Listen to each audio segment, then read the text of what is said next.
No todo lo que parece distracción es TDAH y no todo lo que es TDAH se nota.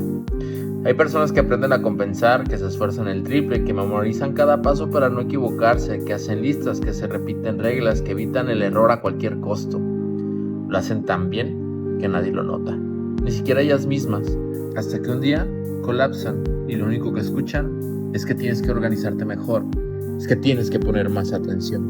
Este episodio no habla de diagnósticos clínicos, habla de todo lo que se rompe antes de que alguien llegue y diga, esto no es flojera, esto no es desinterés.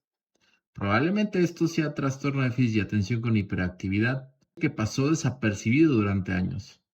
Si tú también creciste sintiéndote insuficiente, si como terapeuta alguna vez pensaste, algo no me cuadra, quédate, porque este episodio no te va a dar una etiqueta, te va a dar algo más útil, la certeza de que no estás solo y la posibilidad de entender que a veces no eres tú, es tu contexto.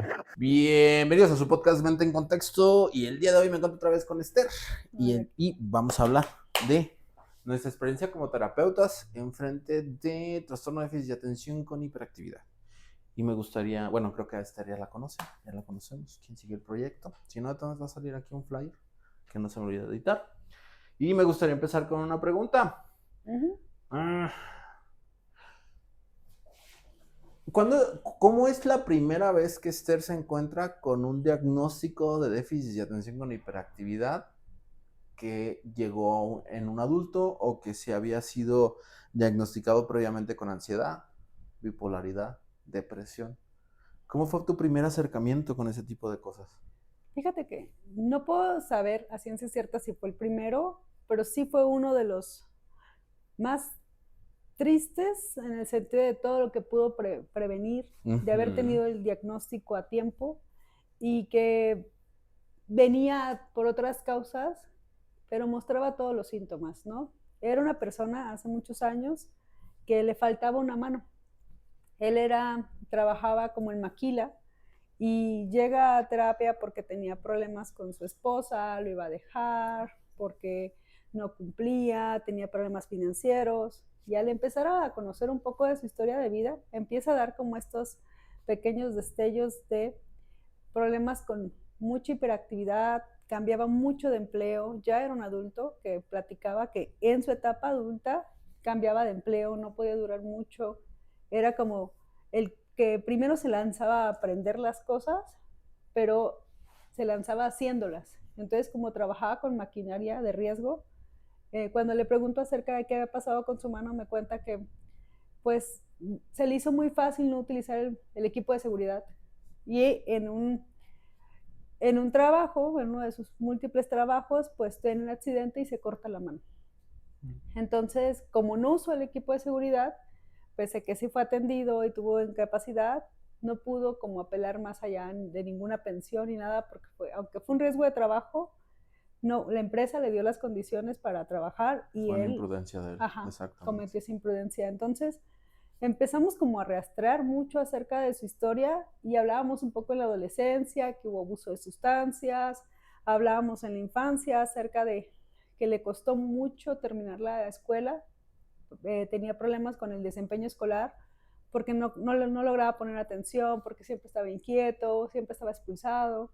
Entonces, siento que ahí llega como este caso que me parece tan evidente y que pasa, me sorprende que haya pasado tan desapercibido tantos años y que pudo prever condiciones de salud, condiciones laborales, condiciones financieras, de grado académico, entre muchos otros. Entonces, para mí ese fue un momento como muy significativo en donde creo que él, digamos, pudo tener una vida mejor, con mayor bienestar, más cuidada y autocuidada, y en realidad estaba viviendo las consecuencias de no haber sido atendido y de no contar con las habilidades necesarias o la autorregulación necesaria a tiempo. O un contexto que no priorizaba la negligencia. Porque uno de los casos que tuve yo, en donde el masking, conductas compensatorias, o como normalmente se le conoce como masking o esa máscara que se pone, me ocultó un chingo de síntomas que tenía el consultante en su ocasión y que pues desgraciadamente era tan cotidiano que ni siquiera era para notorio, no fue notorio para mí hasta que él lo mencionó. ¿A qué me refiero? Pues cuando tenemos una consulta sabemos que sí existe un espacio, una distancia entre el consultante y nosotros, por un tema de respeto, por un tema de sociabilidad, por un tema del que tú quieres.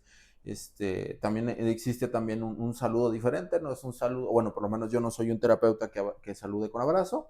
Si el consultante lo pido, lo hago, pero no es algo que yo haga mucho o que me acerque a saludarte. Entonces no me daba cuenta de eso y llevábamos varias sesiones avanzadas y existía una rumia muy fuerte que terminaba en la muerte. Para mí era curioso porque las intervenciones que había realizado no habían funcionado para nada. O sea, siempre se presentaba el mismo cuadro siempre existía una rumia que terminaba en la muerte y terminaba él haciéndose 1000 estudios para ver si no estaba mal, pero siempre terminaba en la muerte, o terminaba también en esta parte donde pensaba que alguna situación fortuita como el crimen organizado iba a llegar y le iba a quitar la vida, y siempre terminaba en la muerte, siempre con los mismos detonantes de estrés. Y empecé con mi intervención bajo un protocolo de ansiedad, un protocolo de rumia, y no avanzaba, y no avanzaba. Y un día llega con una lavidad emocional diferente, y fue como de, ok, ¿qué está pasando? Empiezo a indagar, me empieza a decir, y entonces llega ese punto efectivo donde dice, es que antes de llegar contigo llegué al Oxxo. Y me tomé unas cervezas. ¿Cuántas cervezas tomaste? 6. ¿No se te hace un consumo alto? No, es lo que normalmente tomo para venir contigo. Siempre que vienes conmigo vienes con 6 cervezas encima. A veces más. Pero el día de hoy, en la mañana, me tomé con mis amigos una botella de whisky. Lo veías, o sea, fuera de la lavidad emocional, no había nada. Lo veías íntegro, lo veías.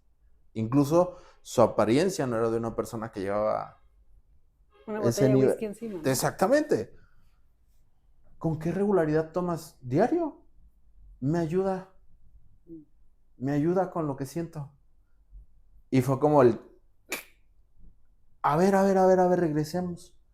Empiezo a revisar todos los apuntes que tenía, agrego la variable del alcohol, y pues llegamos a ese punto donde tenía hipersexualidad, donde tenía alta sensibilidad al rechazo, donde se le olvidaban las cosas, donde se castigaba por olvidarse las cosas, y que todas las sensaciones que detonaban esas situaciones las disminuía con el alcohol. Incluso su pensamiento que era todavía más rápido, lo disminuía con el alcohol. ¿Cómo terminaba la rumia? Pues al día siguiente, cuando se sentía mal, se sentía culpable, y al sentirse culpable lo trasladaba a su familia, y entonces la única manera de poder resarcir el hecho de que se sentía culpable por lo que hizo un día anterior es mantener su salud para evitar que su familia estuviera vulnerable. Entonces, digamos de cierta manera que el alcanzar a identificar esa variable que estaba dentro de un trastorno de déficit de atención con hiperactividad me permitió intervenir antes de lo que el consultante refería como problema, porque era un resultado de una serie de variables problemáticas y una condición,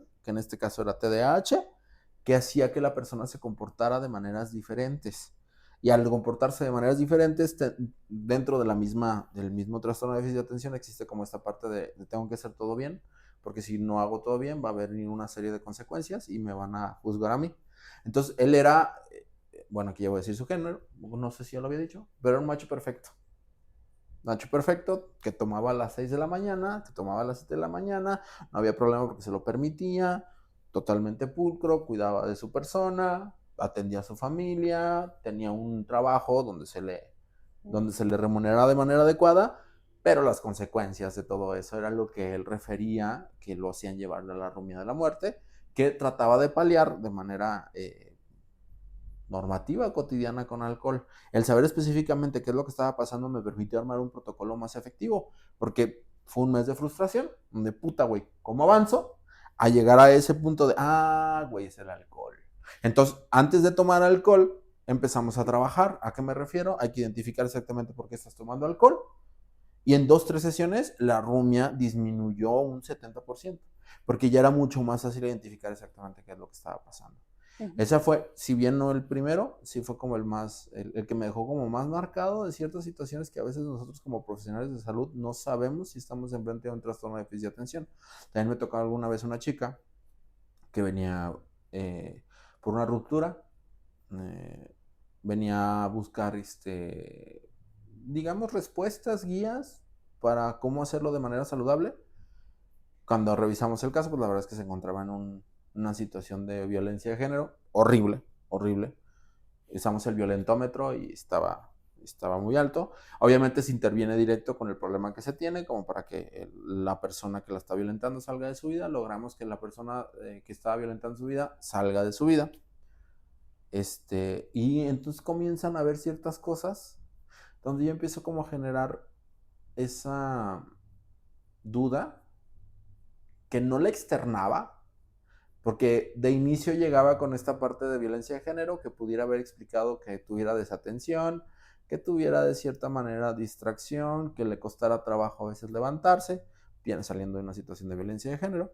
Y dices, y en eso ella me hace la mención. Oye, la otra vez te vi en uno de tus podcasts. Y yo, ¿cuál? El de trastorno de déficit de atención con hiperactividad. Y me llamó mucho la atención. Yo, ¿por qué? Y me empezó a decir, es que me pasa esto, me pasa esto, me pasa esto, me pasa esto, me pasa esto. Y para mí fue como de, ok, a partir de eso empezamos otra vez a indagar y pues nos damos cuenta que de nuevo el tema de la violencia de género o el haber quedado en una situación vulnerable también tiene mucho que ver con el seguimiento de reglas tan rígido que tenía para evitar ser castigada porque se le olvidaban las cosas, porque no hacía las cosas como se las pedían, porque era distraída, porque a veces no conseguía las notas que sus padres se le pedían. Entonces existía una situación de violencia donde sí se le exigía a ella entregar algo a cambio de lo que se le daba. Entonces, eso de cierta manera distraía de un posible diagnóstico de trastorno de déficit de atención con hiperactividad. ¿Qué piensas? Creo que, nada. no, yo creo que muchas veces, justo muchos consultantes llegan con otro motivo de consulta y que no es que vaya, no es que no sea importante, pero muchas veces ese tipo de motivo de consulta pasa a segundo término o se resuelve y devela otras cosas que están de fondo ahí, ¿no? Pienso en mis consultantes, algunos de ellos, muchos de ellos varones, que llegan por problemas de control de impulsos, ¿no? Entonces dicen, me enojo muy fácil, quiero tener una mejor relación con mis hijos, quiero relacionarme mejor con mi pareja. Y al empezar a explorar esta falta de autorregulación o de control de impulsos, empezamos a ver que en la vida cotidiana, en su lógica hay algún argumento de por qué se descontrolaron, ¿no? Y que buscan aguantar, por así llamarlo, sí, como en sus términos, aguantar el conflicto hasta que explotan después, ¿no? Hay una falta de comunicación asertiva, hay una falta de regulación, pero que de fondo también hay mucha impulsividad, ¿no? Y llegan muy rápido de 0 a 100 en la impulsividad, en la intolerancia, y que cuando vamos explorando, en el caso con ellos, vemos que esta impulsividad ha empezado desde las primeras infancias, ¿no? Entonces, siento que en los casos como los que cuentas, me parece que hay muchos fenómenos contextuales que parecieran explicar que puede haber distracción, ¿no? Que puede haber un malestar emocional que genera la distractibilidad y que pueden sombrecer para el psicólogo que está evaluando que esté sucediendo algo más. Ajá. Y que lo pueda interpretar o explicar o hacer su análisis funcional a partir de que hay otro contexto que pudiera dar cuenta de la distractibilidad. Pero cuando pasa el tiempo, y esta distractibilidad permanece, entonces te das cuenta que hiciste un mal análisis, ¿no? O que tal vez no pusiste atención en las cosas que entender de cierta manera que el consultante no es como que no te quiera decir las cosas, sino que pues tiene una historia de aprendizaje antes de que llegue a tu consulta y cuando existe una intervención a nivel adulto, pues sí existe un bagaje de aprendizajes que en tu vida vas a saber cuál es. O sea, hay muchas variables, es imposible decir, tengo que entender todas, pero sí entender que probablemente algunas preguntas se puedan responder desde una parte no meramente contextual. También existen las variables disposicionales, que en este caso sería esta parte biológica de por qué sí sigue permaneciendo. Porque también entender de cierta manera, bueno, aquí ya me voy a ir, no sé si viste uno de los últimos videos que sacó la doctora Froxán, del tema de las neurodiversidades. No lo he visto. Donde dice esta parte, ya voy a empezar de incendiario. Esta parte que las neurodiversidades o la neurodivergencia o el autismo o el TDAH es una manera de justificar para que el contexto cambie y que el consultante siga con la misma línea. Sabemos, o por lo menos quienes conocemos a la doctora Froxan, sabemos que es incendiaria, porque por ejemplo, cuando empezó con este mundo de las redes, él escupía los contextuales. Y ahorita es la cara de todos los contextuales en todos sus cursos. Entonces yo sé por dónde va, pero el punto específico al que quiero llegar es que cuando el consultante sabe exactamente que existe un nombre para lo que le está pasando y que no tiene que ver exactamente con lo que él hace o lo que él es, la cosa cambia. Existe como una, o por lo menos yo lo he visto dentro de mi práctica, como una situación liberante de decir, el que lo está haciendo mal no necesariamente soy yo.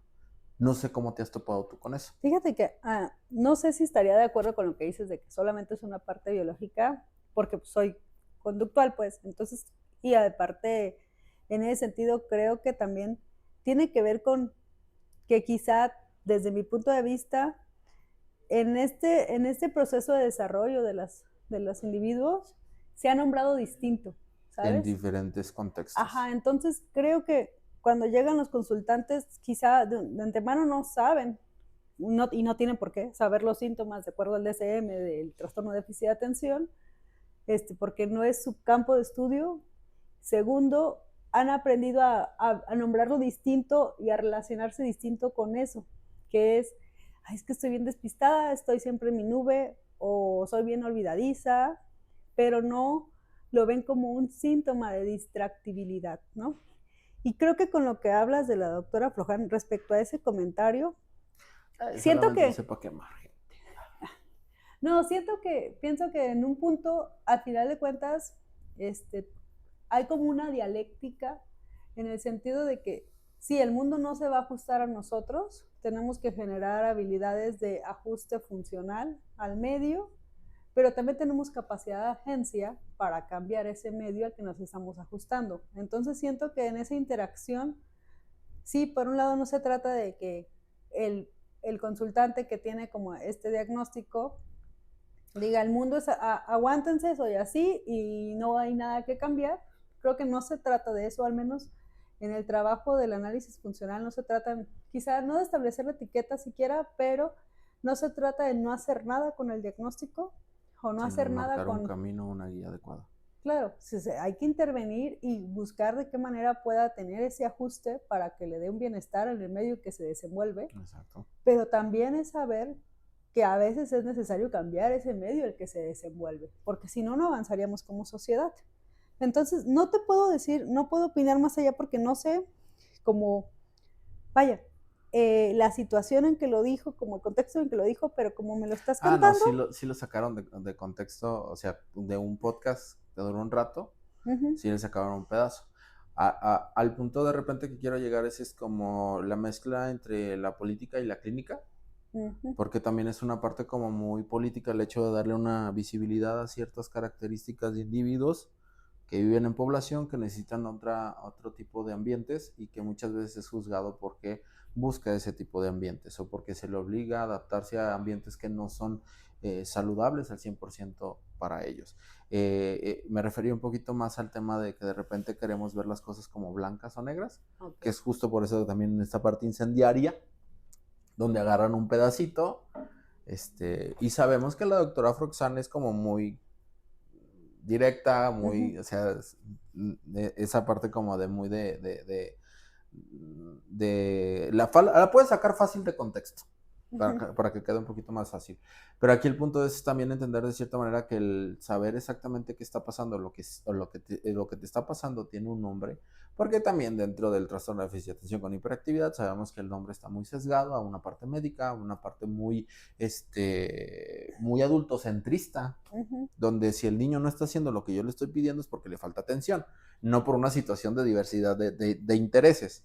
Entonces, de cierta manera, la visibilidad de este tipo de situaciones al volverse política nos permite de cierta manera visibilizar a una población que necesita un tratamiento en específico, pero que no necesitaría ese tratamiento en específico, que conlleva una serie de consecuencias, de variables alrededor que se tienen que tomar en cuenta simplemente porque una persona viva en plena.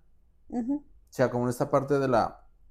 no, ya lo estoy llevando a otro lado. Mejor vamos a regresar. Sí, fíjate que yo encuentro a veces cuando vas delimitando, haya una etiqueta, se vuelve como, les empieza a hacer mucho sentido.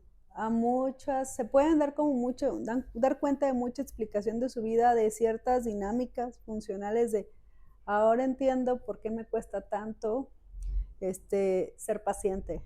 Ahora entiendo por qué me ha costado tanto perseverar en cosas. Y entonces también, ya cuando conoces como cómo está haciendo, cómo es la función, cómo funciona en tu vida esto, cómo aparece el trastorno, entonces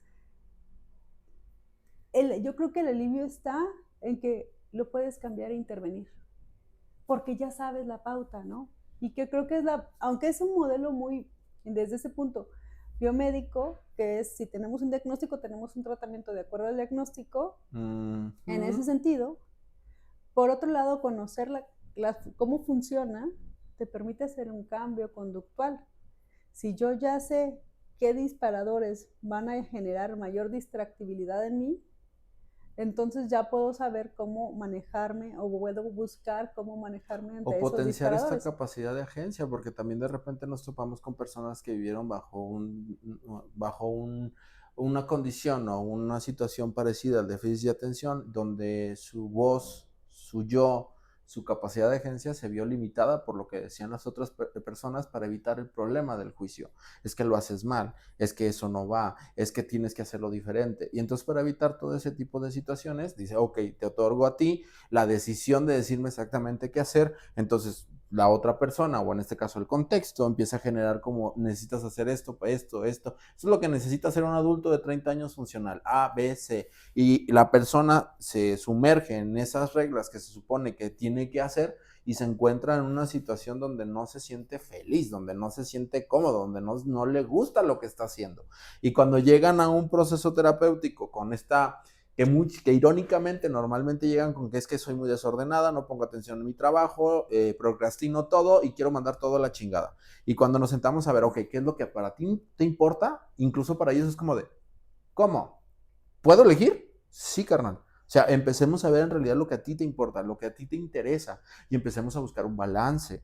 Y que muchas de esas personas se van dando cuenta conforme al proceso y también dependiendo mucho de su contexto y de su habilidad, empiezan a monetizar esas habilidades que en su momento fueron castigadas. Como de, no, es que tú no puedes vivir un ejemplo muy random, ¿no? Tú no puedes vivir de la pintura.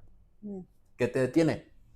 No, pues cómo me voy a morir de hambre. Ok, ¿qué te parece si empezamos a hacer acercamientos a que haces una pintura en tu tiempo libre, la subes a internet? Porque ahorita, ¿qué crees? Tenemos acceso a las redes sociales que nos permite exponenciar este tipo de cosas y vemos qué pasa. Y entonces paulatinamente se va dando cuenta que su arte sí puede moverse, que no tiene que salirse completamente de su trabajo, que le permita cubrir necesidades básicas, pero también hacer cosas que le gusten. Y entonces una de dos, o encuentro un equilibrio donde hago lo que me gusta, monetizo lo que me gusta, el problema económico ya no existe y tengo un trabajo estable. O dos, güey, me fue muy bien acá, digo, hay 1000 opciones, pero poniéndolo más didáctico, me está yendo muy bien acá, salgo del trabajo que no me gustaba y empiezo a hacer lo que me guste. Es como esta parte donde encontrar exactamente el por qué estás pasando y el para qué haces las cosas le permite al consultante recuperar muchas veces esa capacidad de agencia, según FAB, fortalecimiento del job en la situación de, güey, pues es que eso ya yo lo sabía, entonces ¿por qué no lo habías implementado? Es que las consecuencias de lo que me iban a decir lo que me iban a decir las demás personas eran más, me importa lo que piensan las demás personas. Ok, y seguir esas reglas, ¿a dónde te he llegado? No, pues a la chingada. Entonces, ¿qué te parece si empezamos a desobedecer tantito? Pero cosas que vayan en función de tu bienestar, no en función de pelear o de confrontar o de romper, sino simplemente decir, ok, la gente me está diciendo que me voy a morir de hambre por hacer pintura. pongámoslo a prueba. Y entonces comenzamos con este proceso donde se empieza a dar cuenta que las habilidades que le castigaron durante todo el tiempo sí pueden ser monetizadas. No sé qué pienses o pasamos a la siguiente pregunta para no atorarnos. Ok. Sí, creo que en realidad cuando empezamos a estar en consulta con pacientes o consultantes que empiezan a dar cuenta de este diagnóstico y que están en la disposición de explorarlo, yo creo que también algo que puede ser muy positivo es ver cómo quitar el tabú y la desestigmatización que tiene el propio trastorno. Es decir, por qué la distractibilidad hasta cierto punto no podría ser una forma de tener como un descanso mental, ¿no? Entonces, cómo incorporar o cómo dirigir esta impulsividad ¿Te puedo hacer hacia una pregunta cosas. personal? Uh-huh. ¿Tú cómo superaste, o más bien preguntarte porque no sé si lo hagas? ¿Procrastinas? Uh-huh. ¿Cómo la superas? A mí me sirve como, ¿cómo decirlo? Recetarme la procrastinación. Exacto. Que pasa algo bien irónico. Yo antes procrastinaba, 5 veces de lo que estoy haciendo ahorita. Uh-huh. ¿Por qué? Porque paradójicamente cuando procrastinaba scrolleando el celular me empezaba a culpar. Estaba como de, tengo que ponerme a trabajar, no tengo que perder el tiempo. 30 segundos después, puta madre, que tienes que trabajar, güey, o sea, lo estás haciendo mal, regresa a lo que estás haciendo, güey. Necesitas hacer esto, porque si esto no lo haces vas a fracasar y no vas a llegar al lugar donde tú quieres. 30 segundos después. Cuando comienzo a ver este proceso, que también viene de un diagnóstico tardío de trastorno de déficit de atención, empiezo a hacerlo, a resignificarlo y también a hacerlo paradójico. Como de encontrarme bueno, me voy a dar 5 minutos porque probablemente esté cansado. Estoy los 5 minutos y que dentro de estos 5 minutos es muy angustiante porque no necesariamente es un descanso porque estás luchando con ese pensamiento de regresa a trabajar, güey, no estás avanzando, güey, lo tienes que entregar, güey, deja el celular, deja a un lado el celular pero dentro de esta misma intención de resignificar la procrastinación o el descanso o el reset, 5 minutos, todavía falta, llega la hora y es como de, ok, ya es hora de trabajar. Esto de cierta manera, que también entender que dentro de la procrastinación no es como de un día para otro, güey, ya, chinga, hombre, eliminaste la procrastinación, pero entonces el escape del celular va disminuyendo. Ahora ya no es tanto una situación culpante, ahorita ya es una situación de, oye, ¿ya descansaste? Verga, no, güey. En vez de empezarme a autoexigir, de empezar a tratarme gacho, culero, por no cumplir las cosas como de, creo que necesito descansar, apago la computadora, me voy a dar media hora. O voy a salirme tantito, si es urgente, pero necesito salirme tantito. Y entonces el uso del celular, bueno, ahí está el celular, esa madre te cuenta las horas que estás te da un resumen semanal. Y sí se ve una disminución en cuanto al uso de redes sociales. Entonces digo, paradójicamente, cuando no queremos arreglar las cosas, como nos dijo el contexto de, güey, haz las cosas, sino, ok, necesito descansar, lo tratas con compasión, empieza a disminuir esa conducta que consideras problemática. Uh-huh. Entonces resulta raro, porque entonces cada caso va a ser diferente. Porque, bueno, en tu caso fue parecido, ¿no? Fíjate que yo aprendí como a no verlo de forma culpígena, sino como incluso como una medida de autocuidado. Para mí fue como, si ya me estoy dispersando, quizá es porque realmente me estoy cansando mentalmente. Uh-huh. Porque es, ¿cómo medimos el cansancio mental? Pues, o sea, ¿cómo voy a saber que no es tan tangible más allá de el autorrelato? Pues, entonces, para mí era como decir, creo que si ya no puedo leer o pasar de este párrafo porque no sé no entendí nada del párrafo anterior, entonces creo que ya estoy llegando a un cansancio mental y procrastinar me va a servir para desenfocarme, para despejarme y para reposar un poco este pensamiento crítico, esta reflexión que estoy llevando a cabo, todos estos procesos que se están poniendo en marcha y que me ayudan como a tener este reposo, y que a veces, en mi caso, no es tan claro el tiempo, como que también me permito que el propio cuerpo lo marque, ¿no? O sea, como que a veces sí me puedo pasar más tiempo scrolleando, a veces sí me puedo pasar más tiempo viendo la serie del que programo, pero también puedo decir como, creo que ya descansé, creo que sí estoy ya cayendo como en la flojera, como decir, ok, retomo, y retomo otra vez como con esta frescura, ¿no? Entonces he aprendido como a poderme dar como estas pausas activas a lo largo del día, y que pueden a veces ser micropausas, a veces un poco más largas, pero que ya no las vivo desde el punto de vista de que estoy perdiendo el tiempo, porque también en esta hiperactividad también me cuesta estimar el tiempo de cuánto realmente tenemos que trabajar. Yo cuestiono mucho de qué tan productivo tenemos o no que ser, o sea, es cuánto nos es suficiente para poder vivir dignamente, ¿no? Entonces, va un podcast completo eso que acabas de decir. Y ya lo dejaremos para otro podcast, pero regresándolo al déficit de atención, es como aprender a vivir con estas divergencias o neurodivergencias, y poderlas acomodar de tal manera que te sigan dando bienestar y que ya no te pelees con ellas, ¿no? Como es una aceptación radical de decir, bueno, así funcionó.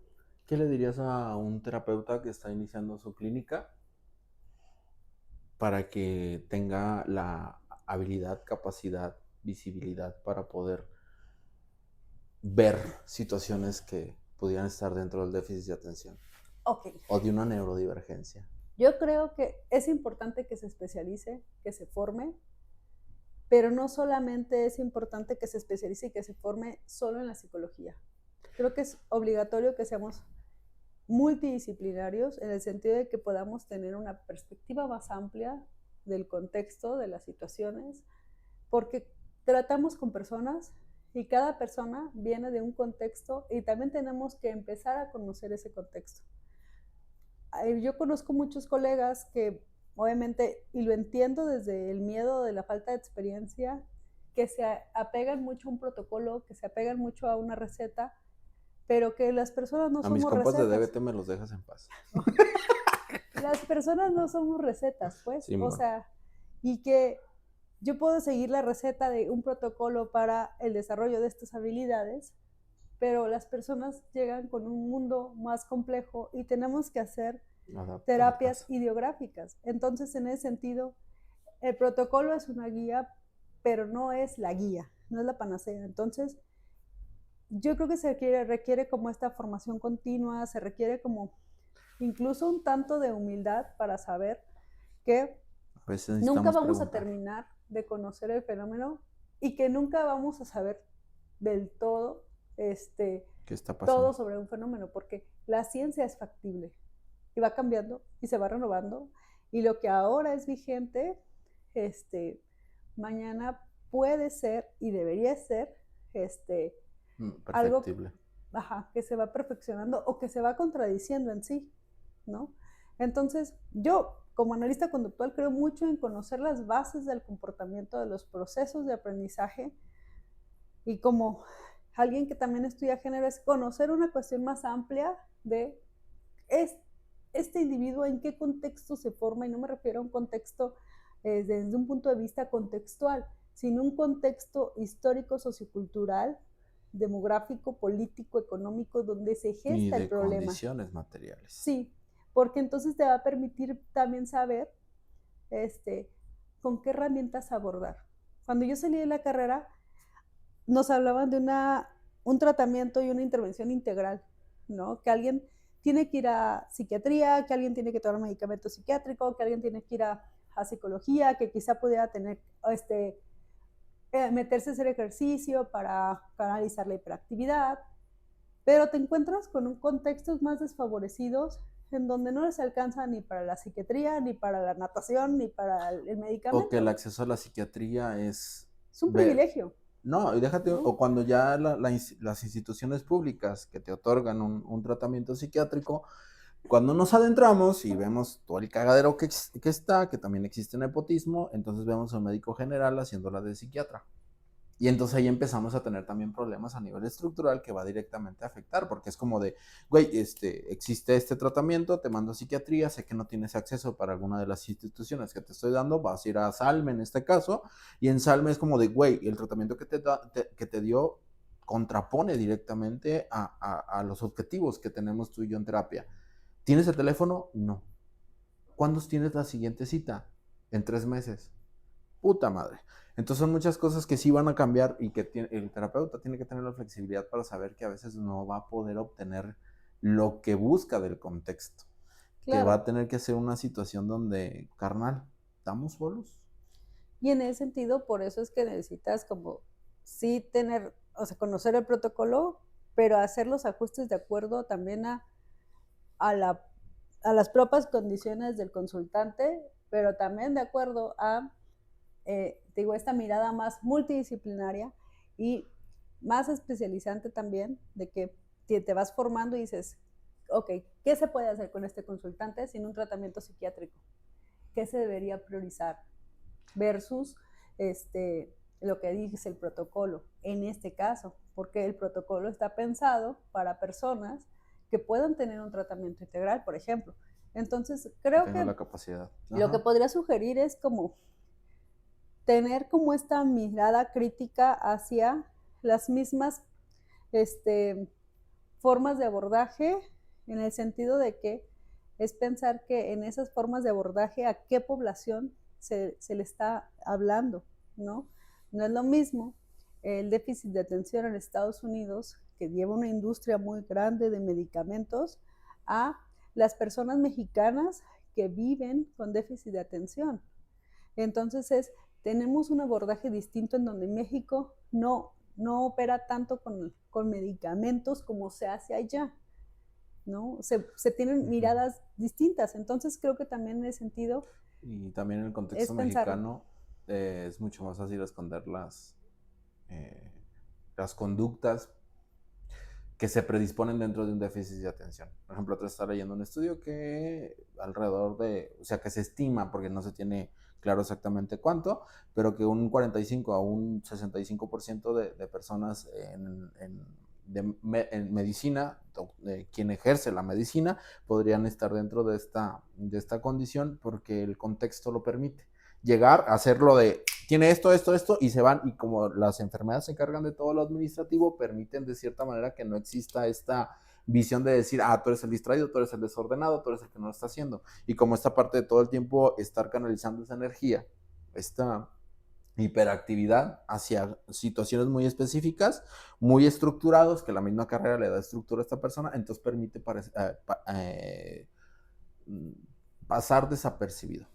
Y como para cerrar, a mí me gustaría como esta parte de recomendar, sí, formarse, seguir formándose no solamente en la parte académica clínica, sino en parte social, parte política, parte también de entretenimiento. ¿Por qué? Porque lo que ha demostrado mayor efectividad son las metáforas. Y si conoces películas, qué buenas metáforas te puedes encontrar, que puedan ayudar y que puedan de cierta manera generar un vínculo con el consultante donde dices, oye, ¿has visto esto? ¿Has visto esto otro? Oye, te puedo recomendar esto, como para encontrar esas metáforas de que le permite al consultante generar los cambios contextuales o generar cambios conductuales para su bienestar. Y también esa curiosidad con el tema de los protocolos, porque por ejemplo al principio te comentaba de que yo apliqué un protocolo contra ansiedad y contra rumia, y que no disminuía, generar esa crítica, que es una línea bien delgadita entre decir, ¿lo estoy haciendo mal yo? ¿Qué está pasando? Cuando en realidad no fue ni que lo estuviera haciendo mal yo, ni que lo estuviera haciendo mal el protocolo, sino que simplemente mi visión estaba sesgada por algo que el consultante no me había dicho, no porque no quisiera, sino porque no considero importante, y que la responsabilidad de preguntar recaía completamente en mí, y un protocolo que no iba a servir porque no estaba diseñado para lo que tenía enfrente. Entonces generar como esta curiosidad de ver qué más está pasando. A ver, si se supone que trabajamos bajo terapias basadas en evidencia, ¿por qué este protocolo que se dice que es muy efectivo, hablando de activación conductual, aquí lo cierro rápido, por ejemplo, activación conductual para la depresión, pero estoy viendo que le estoy dejando tareas que bajo mi estructura de activación conductual sí le generaban placer, sí le generan una motivación, estoy viendo que aún así no sale de su cuadro depresivo? ¿Sí estás enfrente de una depresión? O literalmente la persona se quemó de tanta autoexigencia y no tiene energía, y el no poder hacer la acción hace que aún se sienta más frustrado, y entonces es un círculo que no necesariamente estamos hablando de depresión, sino que estamos hablando de una persona sumamente cansada. Y entonces ya no es un tratamiento para la depresión, tendría que ser un tratamiento para la persona que está burnoteada. Y sabes qué, también pensando en esto que dices de protocolos y de formas de trabajo, es pensar también en los momentos de vida de las personas, porque mucho se ha investigado el déficit de atención en niños y que dicen, siempre va a tener mucha pila, y creo que en adultos varía un montón, porque claro que puedes tener mucha actividad mental, pero eso no significa que tu cuerpo no se canse. Al contrario. Entonces, en ese sentido también es que para estos colegas que van iniciando en esta formación con trabajar con trastornos de déficit de atención en la adultez, es también tomar en cuenta que no hay tanta investigación como en niños al respecto de cómo se trabaja con adultos, qué variaciones hay. Y mujeres. Y en mujeres, y en hombres. tropicalizado, porque la mayoría son de americanos, pues, o europeos, primermundistas. Claro, y que en ese sentido pues ya el déficit de atención se vive de manera distinta en la adultez, y se siente y se resiente de manera distinta, porque no es que no quisieras hacer más cosas, pero también el cuerpo no te da, o puedes tener otro tipo de conductas de riesgo que ya no son como las de un niño, ¿no? De ponerse en un riesgo de subirse al árbol, ¿no? Entonces también es como... Ponerse a trabajar hasta que te dé una fascia. Ajá, ¿no? Como, por ejemplo. Entonces, es también como, en ese sentido, informándonos, pero con un pensamiento crítico y una reflexión crítica que nos permita también saber cómo abordar este tipo de fenómenos desde estos ángulos, pues, desde los ángulos como más amplios, de decir, me estoy formando de forma interdisciplinaria, multidisciplinaria, pero también especializante, que me dé herramientas para ver este fenómeno, ver este diagnóstico en cada caso de manera con herramientas más amplias que me permitan abordar cada caso y que no lo sesgue solo porque en un protocolo hay ciertos criterios, y si no los hay, entonces no estoy viendo TDA. O como dices, puedan llegar con aparente depresión cuando lo que estamos leyendo es más burnout, ¿no? O cuando lo que estamos leyendo es más un cansancio derivado de esta fatiga de la hiperactividad, ¿no? Y quien llegó hasta ahorita al video, ya podemos meter la publicidad. ¿Tú qué dices? Sí. Si ya llegaste aquí y eres terapeuta, creo que esto te interesa. Esther y yo estamos armando un diplomado donde buscamos un trabajo interdisciplinario que nos pueda generar esta mirada crítica integral para un diagnóstico adecuado o para una intervención adecuada. O sea, no el hecho de que no exista un diagnóstico o trastorno de déficit de atención con hiperactividad va a evitar que puedas tú intervenir de cierta manera, sino identificar exactamente cuáles son las variables que están en el consultante afectando su comportamiento y cambiarlo. En la parte de abajo, en la descripción, te vas a encontrar con un link que te va a llevar a nuestra página, el Instituto CIBAM, donde vas a poder descargar el ebook, donde te vamos a dar 5 claves para saber exactamente si estamos enfrente de un diagnóstico de TDAH o si podría ser alguna otra cosa. Y sin más por el momento, nos despedimos y nos vemos en la próxima. Bye. Bye. Páralo.